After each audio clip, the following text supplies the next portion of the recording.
You're listening to the Flow Theory Podcast. One thing I like to talk to a lot of guys about, Phoebus, is what are your thoughts on paying college football players and college basketball players? I know it gets very complicated with Title IX. Clay Travis, this is something that he has discussed on his show, Outkick. And it's very interesting to me. Like he says, like that there's no way that you could do it due to the federal law because you would have to eliminate so many of the female programs. I mean, my take on it is, quite honestly, I think that college football and college basketball players deserve to be compensated. And if it took drastic downsizing of the athletic department, meaning cutting all the other sports and cutting the coaches' salaries, then by all means, I think that's a way that they could get the money. You know what I mean? But that's my take. There's probably not a lot of people in that boat, but I love college football. I love college basketball. Those are my two favorite.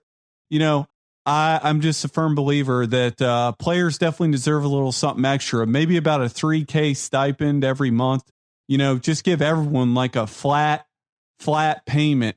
And, you know, guys like Clay Travis argue that these players are arguing for way too much, but especially during coronavirus, you have the Big Ten doing the unite thing, the Pac-12 players. To me, this could be something that revolutionizes college sports forever. And I'm happy that the players have finally decided to speak out for themselves, especially during COVID.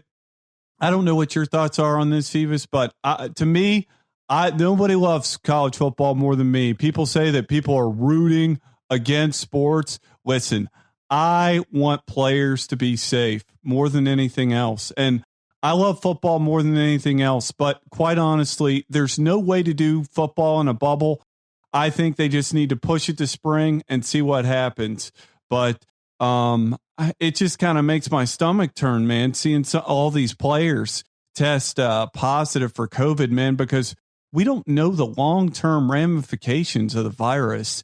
And man, it really makes me sad that all these athletic departments are, you know, constantly saying that they care about the players. But the reality of it is, anyone that studies it hardcore knows that it's all about the money. And this, you know, pandemic has proven us that it's all about the money, and the players are just commodities. Yeah, when you know, being in Ohio, which I still am, you know, when COVID was being discussed, you know, I was paying attention to it. You know, when you hear about the numbers and you hear, okay, this Chicago hospital's donated, or not donated, but dedicated this amount of money for it, like to where I was a little bit ahead of the curve on hearing the rumblings of, hey, don't sleep on this just yet. And the moment that really switched for me was when the NCAA tournament was canceled, because you nail it on the head. Money, follow the money. You know, that's a cliche that's used, but it's no secret. And it's the same in the NCAA. It's where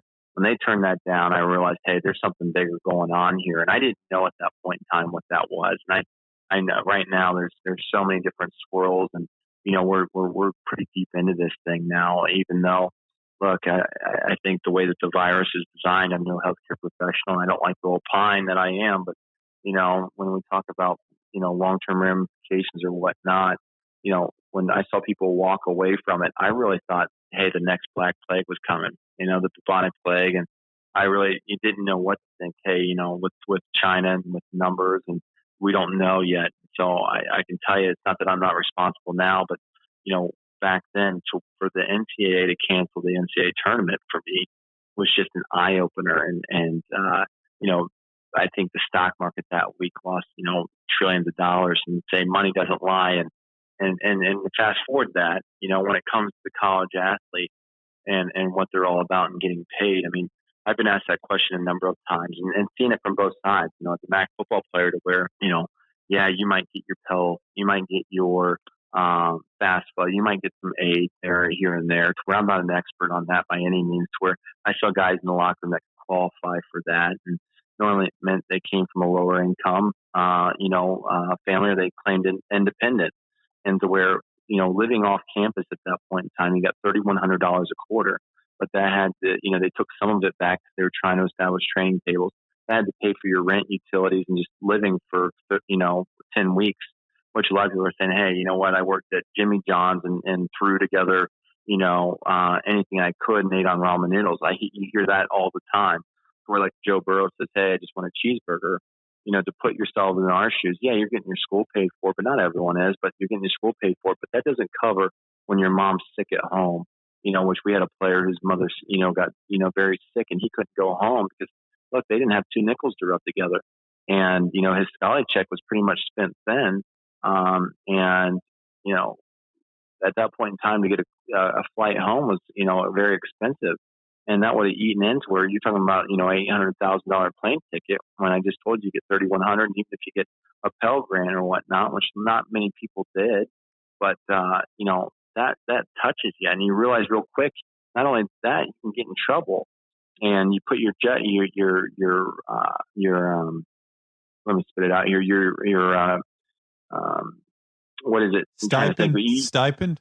No, you put your, in jeopardy, your status in jeopardy, right? Your eligibility. That's the word I'm looking for. You put your eligibility in jeopardy to where you're like, it's not worth it. Look, to go work this job over here. And quite frankly, if you want to be competitive and not much less the student athlete aspect, yeah, you get tutors. Yeah, you get this, but I just, max it. You're playing on a Tuesday, you're playing on a Friday, your weight room. You're flexible around the weight room, but making it work to where, yeah, get your little violin out. How's that, make me feel any bit different? But you add all those things together to where, hey, look, the money there, you might not have the money at the MAC level, but especially at these larger schools, like the Ohio States, the Clemson, the UTs, and such like that, the Notre Dames. Yeah, but how do you do it? So many people want to take that conversation right down a rabbit hole where, hey, why do you get it, Febus? Your career stats, you have three career, completions. Why would we ever pay you? Take your scholarship and you rob the school to say, no, it's not really that. It's the principle of, just, I guess, fairness. Well, life's not fair, but how do I break it down to where, yeah, there is a stipend that you could, help break out to where, look, it's a flat rate and you have it prorated to where the location of the school is or what the conference wants to agree to where, there's a cap on it, to say, hey, if you're, at a Power 5 school, this is the most paying a stipend. I guarantee you a lot of it, those schools will match that. So that doesn't become a competitive advantage when it comes to recruiting. But where I don't know the best way to do that. I'm not even going to pretend that I do. I don't think anyone really does yet. But where I differ and where I think the biggest change to be made is just allowing these players to own their likeness. I just being in Columbus and around Columbus, Justin Fields, if he wants to go to Buckeye Corner and sign, autographs, well, he's earned that, his reputation, and earned the starting position at Ohio State to give that value to where let him earn that money. Yeah, where I agree. Is, value to where I think if you allow them to own their likeness, yeah, well, the amateurism, well, let's not sit here and pick and choose what amateurism really is when it's pay to play, for, the amount of money that's involved. These are amateur athletes. No, the only thing that's amateur about it is the fact that they're not compensated because the effort and the time that's put into it.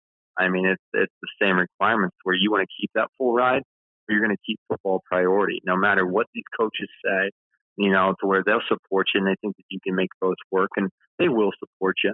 But ultimately the time's got to come from somewhere and the sleep's got to come from somewhere. And the overall commitment and the focus has to come from somewhere to where, yeah, you can balance it. But, the reality is a lot of, when I was at OU, they tried to get me to take CPR 3 times. That didn't put me any closer to graduation, to where it wasn't like they were trying to keep me eligible because I was the starter. It was just that the attention to detail that was paid at that time. And, I know that they've made some investment. I haven't been around the program to pay attention to that, but, just the overall, what are you doing to better that person, as a man, as a student, furthering their career to where when I was going through the program, there's a random few like a Jameson Harkey or Dave Carter or, Mike Brown that could go major in something else. The reality is a lot of us, there was no minimum GPA. I think it was 2.0 just to stay in school for recreational management and for health service administration. And I think the big kicker was once that was found, but, and this was the two or 3 years, that I'm talking about, because I didn't declare until I was a sophomore. And I was one of the first health service administrations to where, could you pass accounting 101 or not? And in essence, that was the most failed class on campus. And if you could, hey, you're going to go health service administration if you don't have the ability to prove that, yeah, you're Tom Stuck and you can hang in the engineering school, and from there, that's not really bettering me. That's not really focusing me. That's not really giving me the direction that I need. And like I said, again, my little violin, but that's to say, hey, all the time and the commitment and the effort that you're putting into, who's directing these kids on the academic side, and what type of commitment can they really put into it? A tutor, they can't learn it for you. They can only help teach you. And so really, the stipend aspect of it, that would be nice, but really, I don't know how I feel about that other than, I think there's ways to make it work. But the likeness aspect, that's where I think, hey, look, you can't punish a Reggie Bush. You can't take a Heisman away. Yeah, he broke the rules. I got it. To where you can, based on the context and the time it occurred. But from a principle standpoint, look, if someone's willing to pay it, where's the slap on the hand to the guy that, is the big time booster that does know better? Because if I'm a kid that, hey, put yourself in college again, you're hungry, you are, working your hind end off, and someone comes in, and maybe you're naive, that's not an excuse for you to be naive. But hey, look, it's the reality of that time frame, and some they start offering you, hey, I'm going to get you a leather couch, or I'm going to, cut your rent. Yeah, I'm probably going to take that, and that's the reality of the situation, is to where when so much of this comes down, it's the athlete that pays the cost. Okay, well, we're not going to take your money. Oh, you can't come around the team anymore, but you can still have sway and still interact with the coaches to where, okay, what's that really do? But to where I'm saying, some of these corporate folks and corporations and boosters that throw this cash around, there's not the accountability. It all comes back on the athletes to say, hey, what are you doing to protect your athletes? And then realistically, why can't we reward the athletes for the hard work that they've done it? But to where it is on an individual merit basis, the socialistic effect of giving everyone a flat statement. Okay, you do that with scholarships, but I can tell you, you have to renew your scholarship. And I think that came up in the credentials. You have to re-sign your scholarship every spring. At OU we did. Right. That's something you weren't guaranteed that. Yeah, that's something that a lot of people don't know. I remember, I forget when I learned that, but yeah, you're right, Phoebus. That's something that a lot of people don't mention when they talk about scholarships, is that they get renewed every year. They think it's just set it and forget it. And I can tell you, it's decisions for the business. And people talk about, in the business world, oh, this is cutthroat. No, look, and I can only imagine what the NFL is. That's cutthroat. That's what cutthroat is. And so the reality is, with that, and applying that in the lessons learned, I always tell folks I learned more in that locker room than I did in any college class. And just from people, from the diverse backgrounds that we had, you got to think I was an Army brat, so I had a little bit of taste. My dad raised me, no matter what your background is, we all believe the same. And you know what? They all died the same for their country. So, take everyone at face value for what they're bringing to the table and check the rest at the door, including your ego. And I think at the locker room, bringing that attitude in there, especially during the transition we were at, with Coach Solich coming in, the NOR guys, the OU guys, or the Solich guys, he was taking a lot of JUCOs at the time. And, that was before JUCOs were such a regular thing, where back then it was like, hey, does your program accept JUCOs or not? Because if you think about it, when they make these recruiting promises out of high school, they don't mention that they're going to JUCO you over.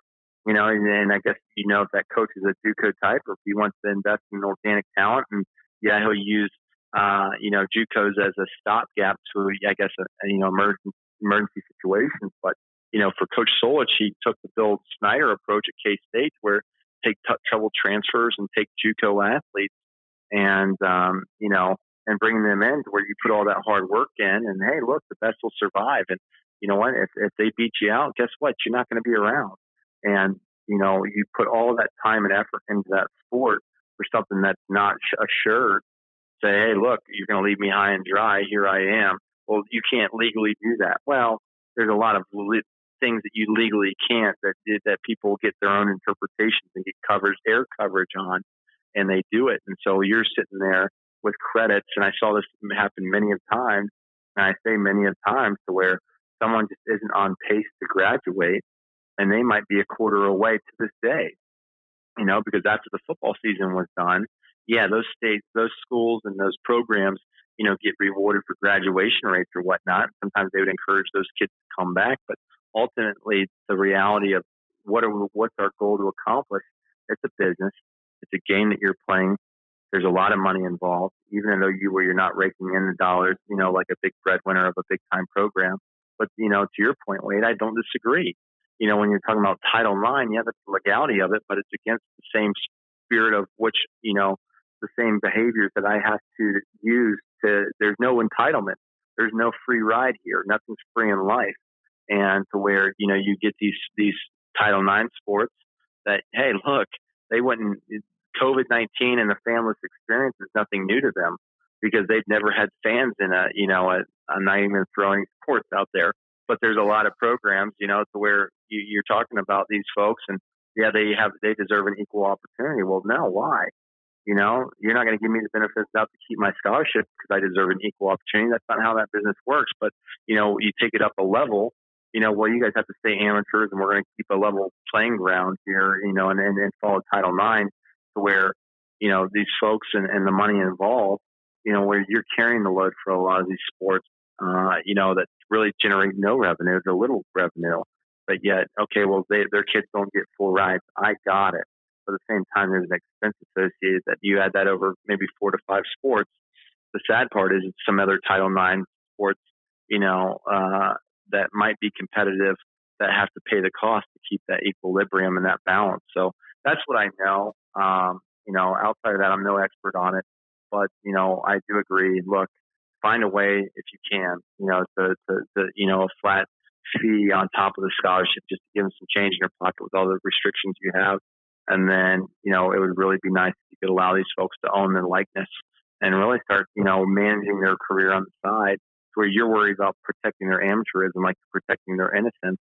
But no, you're just controlling it, and I hate to call them their pimp, but you're pimping, those guys out versus saying, hey, I'm going to allow you to have the autonomy to do what you need to do, and realistically, what are we talking about? Okay, he takes a leather couch. What does that have to do with the NCAA? Well, it's unfair when all of a sudden, this school can provide these means and this school can't. Well, that's capitalism. And, I think that's where you really can get just a rabbit hole spiral conversation on it. But there's so many contradictions, is what I'm trying to call out, that trying to make sense of it as a player, it's just hard to do. And it's hard to decipher. And, there's a lot of friends that I have that, hey, you kids get a full ride. That's enough. Your school's paid for. That's enough. Well, what about the folks that, hey, he tore his ACL out? I had a roommate that tore his ACL multiple times and his knee's bad. I have another guy down in Virginia. I'm not going to mention his name because I'm going to put him out there, but where, look, he's had 9 surgeries started off as stress fractures. And now he's to the point where he's gone to the top surgeons, within Virginia, and they're trying to figure out what the heck they can do with his leg. And it all originated in football. And to where I'm not saying that, hey, he has to get this, that, and the other, but those are the types of things that happen that don't really get brought up, to where that's an honest injury that occurred, to where, look, that full ride, was it worth him losing his leg? I don't know. I don't think so. I mean, coming from the military, hell no, it's not. So, but it's a choice that we make, and this is the decision that we make. It's voluntary. No one's holding a gun to your head. But at the same time, is that the right way to apply it? And is that a fair way to apply it? And allowing that type of thought process to go on. Yeah. Febus, I wanted to check with you. Can we go till 9:00? Is that okay? I know you got to get home to your wife and kids. Yeah, is that that's okay? Fine. Okay. That's awesome. Good. All right. I got 2 more big questions for you that I'm going to lock down. First, we're going to talk about Alex Smith, and then I want to talk about your job. All right. Alex Smith, we'll jump into this. God, Alex Smith, I saw the E60 on Alex Smith, Febus, and you're a military guy and a football guy, and you know the quarterbacking position really well. So I'll be really interested to hear your thoughts on this. But I watched the E60 on Alex Smith, Febus, and I saw that he was talking about wanting to come back and play full contact football. And, I was like, okay, well, maybe he'll just stop at the point that he gets cleared. But he really wants to play full contact football in the National Football League. I saw the surgery, dude. They took the flesh from his kneecap all the way down to his ankle, Phoebus, he got septic and almost died. They took the flesh off the bone, like completely. It is literally, Josh, the most horrific sports injury I've ever seen in my life. I mean, Alex Smith is lucky to be alive. All right. Like, listen, I love Alex Smith, and I love like that he's got heart and then he's coming back from it. I'm thankful that he can walk, like sometimes in life we need to appreciate the fact that, hey, I can walk. Like, I almost died. Like, I get it that he doesn't want to end it on like a bad note with that injury. And like, he doesn't want that to be the end. I get it. Kind of like Joe Theismann has the bad memories of the end of his career. But sometimes in life, you need to appreciate, what you got. And Alex Smith, I mean, my God, watching that E60 on him, he's literally a walking science experiment, Phoebus. He had it was like 15, 16 surgeries. It was double digit, dude. And literally, he's a walking science experiment. He spoke to a room full of orthopedic surgeons here in Virginia. And I mean, literally, his case is like 1 in a billion, Phoebus. I mean, like, there's never been like an injury quite as severe as his. And he's lucky he can walk. He's lucky to be alive. I think he's absolutely insane to be wanting to play full contact football in the National Football League. My thoughts are, if you want to like toss the ball around and play with your kids, go right ahead.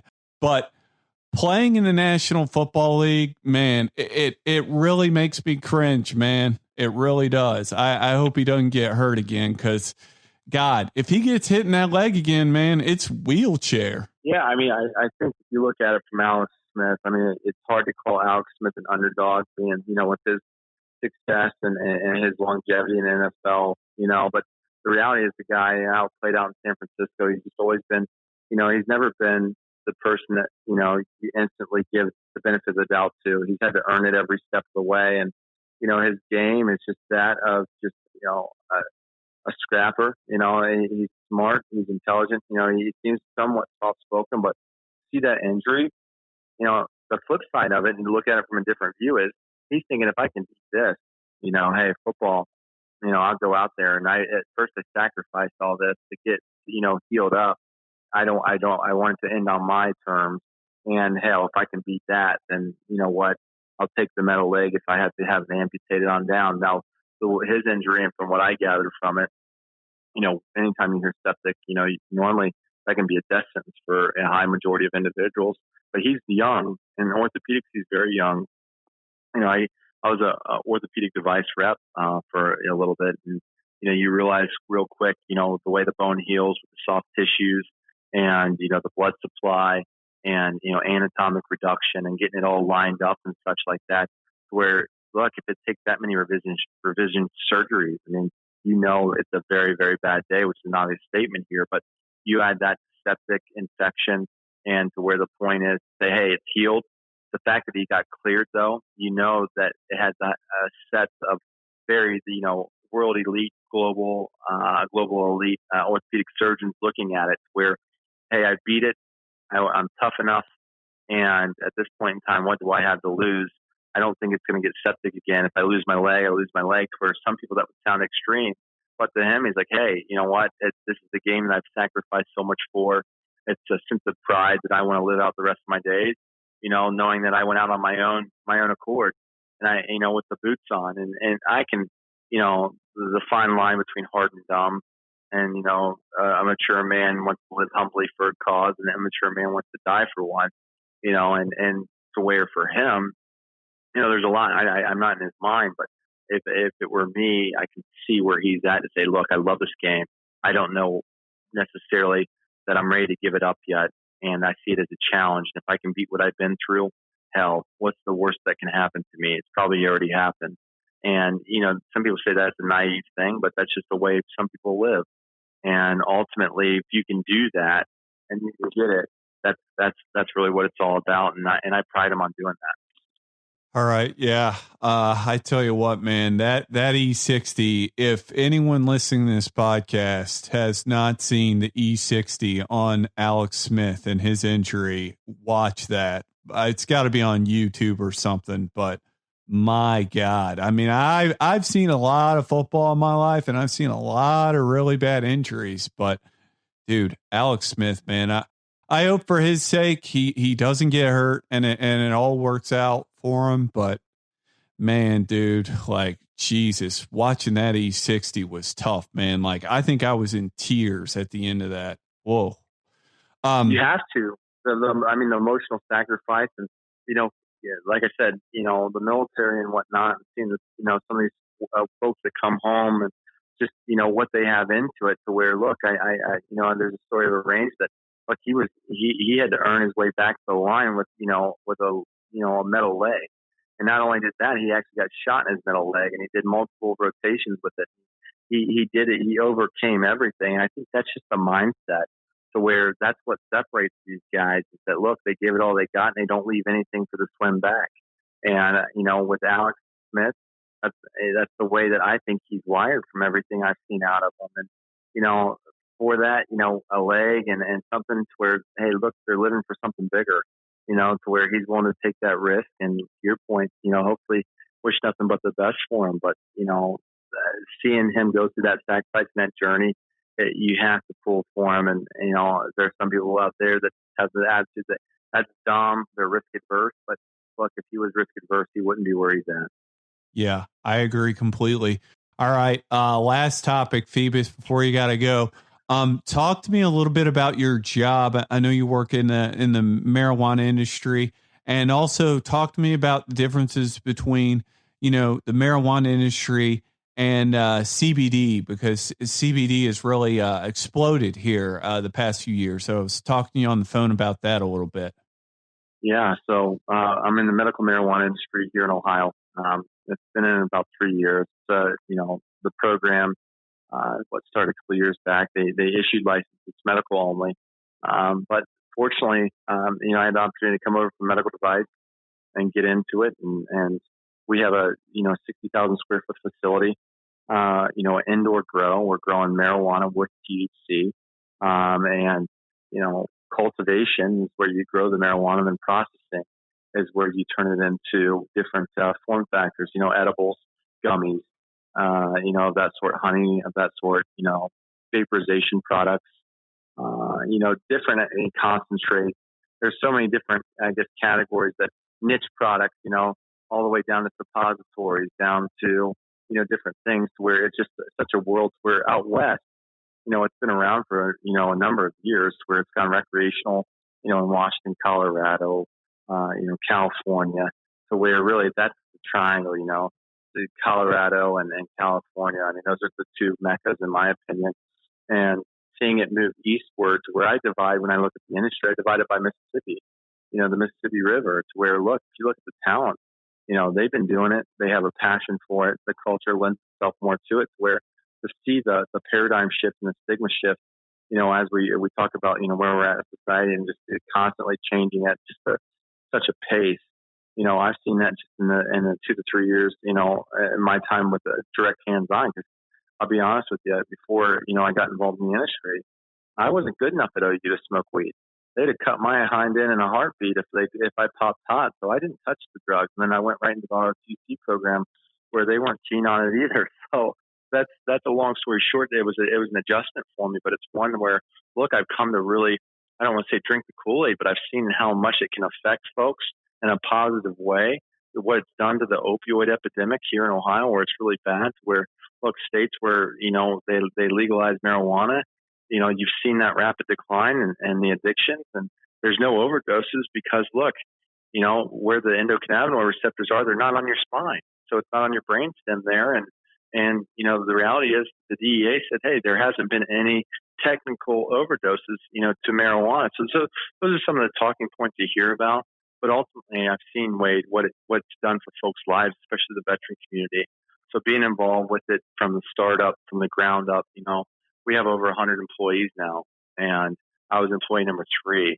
So you take that very serious and a responsibility to make sure that in an ever-changing immature market, immature industry, that you're keeping a thumb on the pulse. No one knows what's going to happen here in a week, much less, in 6 months from now, especially with the political shifts, with the different things that are going on with COVID and so on and so forth. So with marijuana, it's been like that, the whole time. But to see it, deemed an essential business, because when COVID hit, I thought it was a wrap. I'm thinking, no way in a conservative state like Ohio are they naming it an essential business.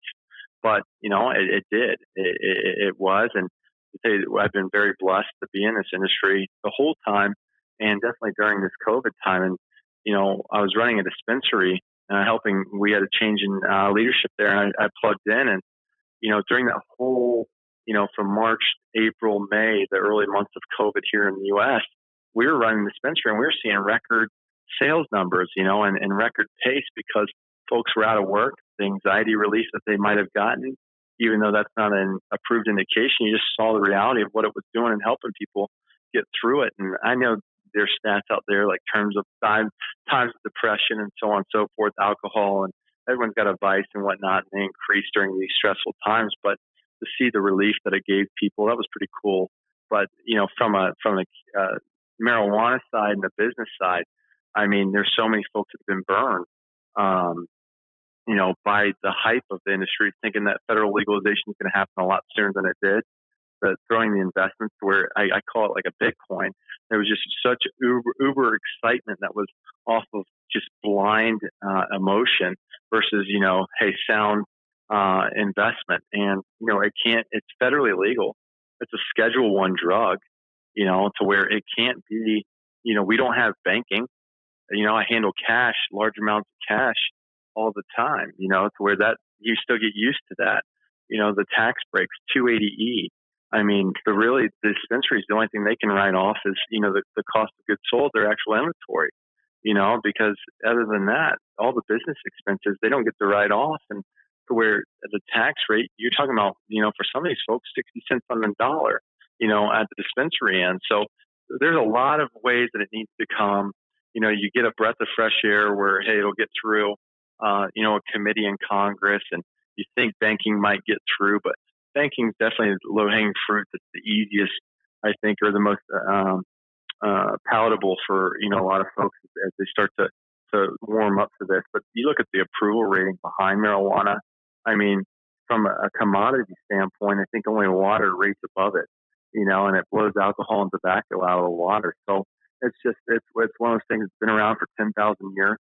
And from our standpoint, and the ways to grow it, the ways to, strategically, what offerings do you have, what products you're going to make, the business side, that's fun. That's fun. And it's definitely fast paced. And you talk about, something that'll kick you when you're down and out. I mean, marijuana and the industry that itself, it's changing. And, big corporates sitting on the sidelines getting ready to pounce in once it goes federal. So, there's a form of consolidation that's coming. But what's that look like? People talk about big alcohol, big tobacco, big pharma, and that's a good segue into CBD, where, look, CBD became very popular with Charlotte's Web, and which was, the Stanley brothers out of Colorado, and then Sanjay Gupta, he shows it on weed on a CNN documentary. They get the buzzword that's non-psychoactive, and then they see the success story of how it's helping with pediatric epilepsy. And then CBD starts to take off. And then, hemp has been around as long as we've been a country, and it's been outlawed here and this, that, and the other as a cousin to marijuana, and the reality is, CBD is one of the big extracts where, hey, it became very popular. But what people don't realize around CBD is, look, 70% of the world's CBD in the last stat I saw was produced in China. There's 2 provinces in China alone that produce 11% of the world's hemp, and that includes CBD, to where there's 2 types of hemp. There's the CBD that you use for like medication, and there's the industrial hemp side. So a lot of folks are, they'll get it down to isolate, which is a powdered form of isolated pure CBD, and they'll put it in diamonds, they'll put it in, hard form, they'll put it in powder, and they'll ship it over. And from here, because of the Farm Bill passing, as long as it's under that 0.3% THC, which is the Delta 9, cousin, and that's the psychoactive, as long as it's under that threshold, it can transfer, interstate. And, Ohio was one of the last to enroll into the Farm Bill and to have a hemp program, and they're just getting live now. But, CBD isolate, CBD distillate, CBD, it's the industry that never really happened because there's so many athletes that are out there claiming it and, using it. And I find it has really polarizing effects to folks I talk to. And they expect this psychoactive therapeutic effect where, hey, look, it's more of a body high, the way it works with your endocannabinoid system. And it has that relief, but a lot of it, 75% of the products aren't, what they are labeled on the list because it's not FDA regulated, and it's a poor form like weight supplements to where, look, you think you're getting this product. And the reality is if I did testing on it, there might be heavy metals in it. There might be pesticides in it. You don't know where it came from because I can shop a test and then you get that CBD product. And then the other flip side of it is I mentioned that 0.3%. You don't know what THC is in it. So you think you're taking this non-THC product. Someone tells you that. And all of a sudden, hey, you got a random drug test that's screening at work and you pee and you haven't, you've good conscience and good faith has never done marijuana, smoked marijuana and consumed Delta-9. And then you pop hot on a piss test and there you are, and those are some of the things where I really caution people to be careful about it. And then if you look at the way CBD works, it needs THC. The way the plant's designed, it needs THC for that full synergistic effect. And they call that the entourage effect, where THC and CBD actually work better in concert together than if you were to isolate one off. But since it is federally legal and it can be permissible, through state lines, you've seen that CBD market boom. But like I said, they call it the market that never was because so many folks thought, hey, they're going to jump into it. They're going to get involved in the CBD. The CBD is going to be great. And, hey, it had already consolidated and they didn't even realize it because, there were so many people that piled in and it created just this logjam, this noise. But then B, there's so many suppliers out there that could just pump it in from China and you can't compete with those margins. People are none the wiser. And by the time they find out it doesn't work, hey, they're on to the next patient. Yeah. One last item before we go, Phoebus. That was a fascinating breakdown of medical marijuana versus CBD. By the way, I mean it's this whole podcast has been one of my favorites. It's been amazing to hear like some of the thoughts of all these players. I mean, when I first started this podcast, I was really just thinking, okay, I'm going to talk to these guys about being in the zone for like 10 minutes and that's going to be it. But you guys all have so many great thoughts to share, not only like behind the scenes about college football, but the industries that you work in, dude. Medical marijuana, that is a fascinating breakdown that you simply cannot get from a lot of people. So I really appreciate that. My lasting memory of you was, I'll never forget the day, man. I was standing on the sidelines and I think it was, I don't know if it's a spring game or what, but I came out of the stands and you were just out there throwing the ball. And I remember you were on about the 30-yard line. I was like, hey, Phoebus, it's like, let me see how far you can throw it. Yeah.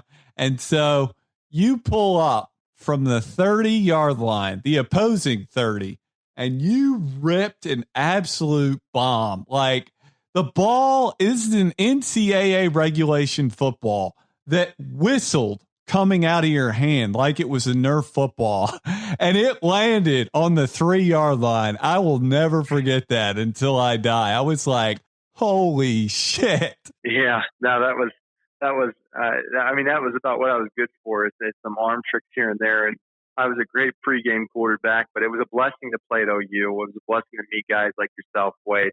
Landon Cohen, actually, and I mentioned, hey, you were, such a talent and enthusiastic, passionate, good person that realistically it was an honor for us. That's not just a faint praise. It's not a fake story. That's really how we felt, that anyone that interacted with you, Wade, you came away with a smile on your face and appreciating that, hey, this guy had a true passion and care for what we're doing out here, which is just a game. But, the way that you look at sports and the way that you look at people, it was always a genuine experience. And, to end it how we started it, that authenticity and that that genuine aspect of it. That's definitely something that you left a lasting memory on us. So I know that, a handful of guys that I've mentioned, during our times at OU, you definitely go down as one of those guys. You remember as just a good person, because this will piss off the alumni Wade at OU, but I always tell people you don't go to OU to become a better person. That's funny. Yeah. It was it was just so much fun being around you guys. I mean, I always loved football. I guess I didn't really realize how much I really loved it until I got in college and I was getting all the preseason magazines, and I'm studying Cody Pickett, Reggie Williams, Darren Sproles, L. Roberson. I mean, and getting to be around you guys, I'll never forget, there was a 7-on-7, and it was such an innocent moment, here are guys Division I guys, and it's a business and everything, but you guys were just playing pitch and catch after 7-on-7, Landon Cohen was running routes, and it was just right. Playing football in the backyard with the boys, that was just an incredibly innocent moment that just brought so much joy for someone like me that just loved the game in every shape and form. It's literally probably my first love when I was a little kid, 7 years old, saw a Virginia game, walking in the tunnel.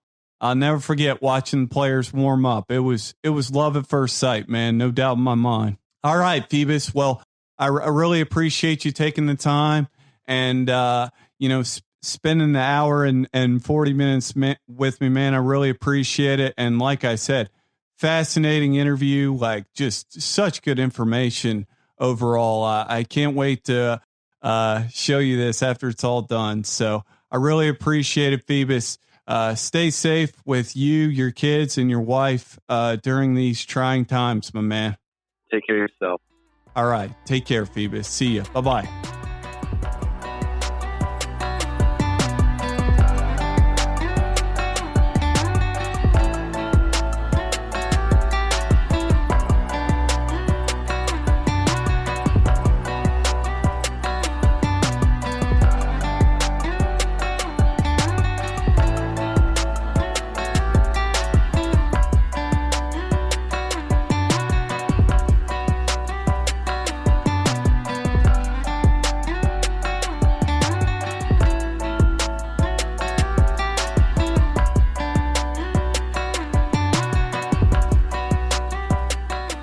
Listening to the Flow Theory Podcast. You can listen to our podcast on Apple Podcasts, Google Podcasts, Stitcher, Spotify, and TuneIn.